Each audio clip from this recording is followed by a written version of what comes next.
Good morning students. आज हम लोग ज्योग्राफी का चैप्टर नंबर 4 वायु, इसमें आई हुई एक्सरसाइज, इसमें प्रश्नोत्तर, कुछ अभ्यास, उसके बारे में अध्ययन करेंगे। इनको आप अच्छी तरह से तैयार करने का प्रयास करें। वायुमंडल क्या है? पहला क्वेश्चन आता है वायुमंडल क्या है। हमने आपको पहले ही बताया था कि हमारी पृथ्वी चारों ओर से वायु की एक घनी चादर से घिरी हुई है, जिसे हम क्या करते हैं वायुमंडल, क्योंकि उसमें क्या भरी हुई, वायु भरी हुई है। और वो वायु हमारे जीवन के लिए, क्योंकि हम उससे क्या सांस लेने के लिए हमारे जीवन के लिए लाभदायक है। पृथ्वी पर हमारी जीव हैं, सभी रहने वाले जंतु हैं, वो इस वायुमंडल पर निर्भर रहते हैं। दूसरा क्वेश्चन है वायुमंडल का अधिकांश भाग किन दो गैसों से बना हुआ है? दो गैसें, नाइट्रोजन गैस 78% थी और ऑक्सीजन जिसका 21% है। तो आपने देखा यहाँ पर, क्योंकि जो नाइट्रोजन गैस है और कुछ 0.03 CO2 मीन कार्बन डाइऑक्साइड की भी मात्रा इसमें होती है। ठीक है। और अगला क्वेश्चन है वायुमंडल में कौन सी गैस हरित ग्रह प्रभाव पैदा करती है? हरित ग्रह प्रभाव पैदा करती है, क्योंकि प्रकाश संश्लेषण में आपको मालूम है। तो वो कौन सी गैस है वायुमंडल में? Carbon dioxide.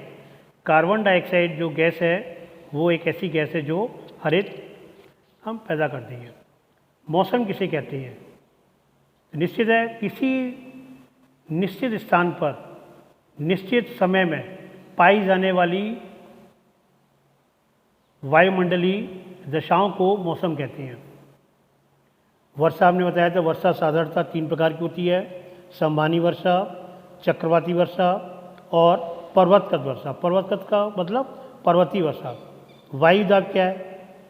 पृथ्वी की सतह पर वायु के जो भार होता है उसके द्वारा लगाया गया बल, वो क्या कहलाता है?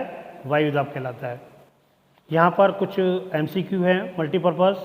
निम्नलिखित में से कौन सी गैस हमें उनकी हानिकारक थोड़े से बचाती है? वो कौन सी है? ओजोन। ठीक है। ओजोन गैस है जो हमें, जो हानिकारक किरणें आती है सूर्य की, वो उनसे हमें बचाव करती है। नेक्स्ट, वायुमंडल की सबसे महत्वपूर्ण परत क्षोभ मंडल, जिसकी ऊंचाई 8 किलोमीटर से 13 किलोमीटर तक होती है। अगला क्वेश्चन, वायुमंडल की निम्न परतों में कौन सी बादल विहीन है? बादल विहीन कौन? समताप मंडल। इसीलिए यहाँ पर हवाई जहाज उड़ाने में आसानी होती है और उड़ाई जाती है। अगला क्वेश्चन है वायुमंडल की परतों में जब हम ऊपर जाते हैं तब वायुदाब क्या होता है? बढ़ता है, घटता है? घटता है, क्योंकि धीरे धीरे ऊपर जब हल्की हो जाती है इसलिए वो उसका दाब है वो कम हो जाता है। अगला क्वेश्चन है जब वृष्टि तरल रूप में पृथ्वी पर आती है तो उसे हम क्या कहते हैं? वर्षा कहते हैं। इस प्रकार यहाँ पर सही जोड़े बनाइए। व्यापारिक पवनें, ये स्थायी, ये क्या होती हैं? स्थायी पवन होती हैं।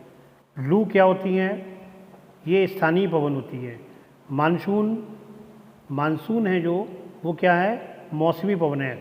और पवन क्या है? ये पवन की क्षैतिज गति को हम पवन कहते हैं। अगला है कारण बताइए। यहाँ पर दे रखा है आर्द्र दिन के में गीले कपड़े सूखने में अधिक समय क्यों लगता है? क्योंकि जो हवा में आर्द्रता होती है, क्योंकि वर्षा ऋतु में ही अक्सर आर्द्र दिन होते हैं और आर्द्र दिन में हवा में उपलब्ध जो जलवाष्प होती है उसकी मात्रा, नमी की मात्रा अधिक होती है, और यह हवा में जलवाष्प की मात्रा या नमी है वो गीले कपड़े को जल्दी नहीं सुखाती। आजकल आप लोग इस चीज़ को देख भी रहे हैं, क्योंकि उसमें जलवाष्प की मात्रा होती है, हवा में ही होता है। वर्षा के ऋतु में देखा आप, ठंडी हवा चलती हैं, उसके कारण कपड़े नहीं सूख पाते हैं। दूसरा का है कि कारण बताइए। भूमध्य रेखा से ध्रुवों की ओर जाने पर आतपन की मात्रा घटती जाती है। क्यों होता है ऐसा? क्योंकि भूमध्य रेखा पर वर्ष भर जो सूर्य की किरणें वो सीधी पड़ती हैं, लेकिन जैसे जैसे इसमें जाते हैं तो वहाँ पर दक्षिणी ओर में क्या होता है? सूर्य की किरणें वो तिरछी पड़ती हैं। यहाँ पर देखो दिखाया जा रहा है, ये आपका ऊपरी जो नॉर्थ पोल है, नीचे साउथ है, ये सूर्य बना हुआ कॉर्नर पर, ये सीधा डायरेक्शन भूमध्य रेखा टकरा रहा है, और ये किरणें जो ऊपर पड़ रही हैं उत्तरी पूर्वी ध्रुवी बार, ये तिरछी पड़ रही हैं। तो इसी से क्या होता है, भूमध्य रेखा में दूसरी ओर जो आतापन होते हैं वो कम होता है। ये मैं आपको बता चुकी है। कारण बताइए, आतापन की मात्रा वो घटती जाती है धीरे धीरे।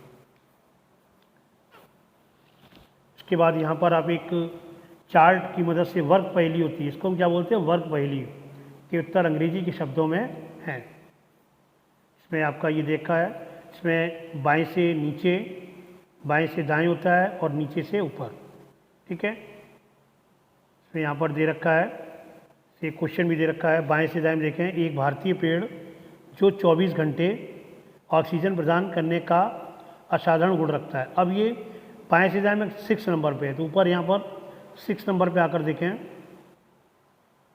6 नंबर वाला क्वेश्चन पहले बाएं से दाएं में स्टार्ट कर रहे हैं, तो 6 नंबर पे आके देखें, ये 6 नंबर पर है। ये 6 नंबर पे क्या है, ये यहाँ पर मैं इंग्लिश में इसको लिखना है पीपल, ठीक है, पीपल लिख दिया। अब इसी प्रकार से आगे और भी क्वेश्चन होते हैं, जैसे जल वाष्प की वायु में मात्रा, ठीक है। अब ये क्या, नंबर 1 ऊपर से नीचे है, नंबर 1 ऊपर से नीचे दे सकते हैं, ये लिखा हुआ है यहाँ पर। इस तरह से हम इसको वर्ग पहेली को भर सकते हैं नीचे के आधार पर। ये एक वर्ग पहेली होती है जो खेल खेल में भी हम लोग इसका प्रयोग करते हैं। इसको आप लोग भरने का प्रयास करें, पूरा भरें इसको। और यहाँ पर एक सप्ताह मौसम कैलेंडर बनाएं, विभिन्न प्रकार के मौसम दिखाए गए चित्रों या संकेतों के उपयोग करें। यदि मौसम में बदलाव आता है तो आप एक दिन में एक से अधिक संकेतों का उपयोग कर सकते हैं। उदाहरण के लिए, वर्षा रुकने पर सूर्य बाहर निकलता है, एक उदाहरण नीचे दिखा हुआ देखो, निकलता है ऊपर, तो क्या है, ये धूप वाला दिन हो गया। उसके नीचे ये क्या है, बादल वाला दिन हो गया। ये बादल इस तरह बना हुआ है, बादल हो जाता है, दूसरी जगह बादल बने हुए और नीचे वर्षा टाइप की हो रही है चित्र में, तो ये क्या होगा, वर्षा का दिन होगा, ठीक है। इसी प्रकार से नीचे देखो लिखा हुआ है तूफान वाला दिन, तो अब तूफान वाला दिन से मैच करेंगे, किसको करेंगे, 4 नंबर वाले, क्योंकि यहाँ पेड़ की स्थिति क्या हो रही है, टेढ़ा मेढ़ा गिरा जा रहा है, उसके पत्ते उड़ रहे हैं, ठीक है। और उसके नीचे क्या है, शांत पेड़ है, यानी बिल्कुल शांत पेड़ है, बिल्कुल खड़ा हुआ है, इसकी मतलब नहीं है। इसी प्रकार से हम मौसम और दिन के अकॉर्डिंग में ये चित्र बनाने हैं। आज आपका यही होता है। Thanks, have a good day.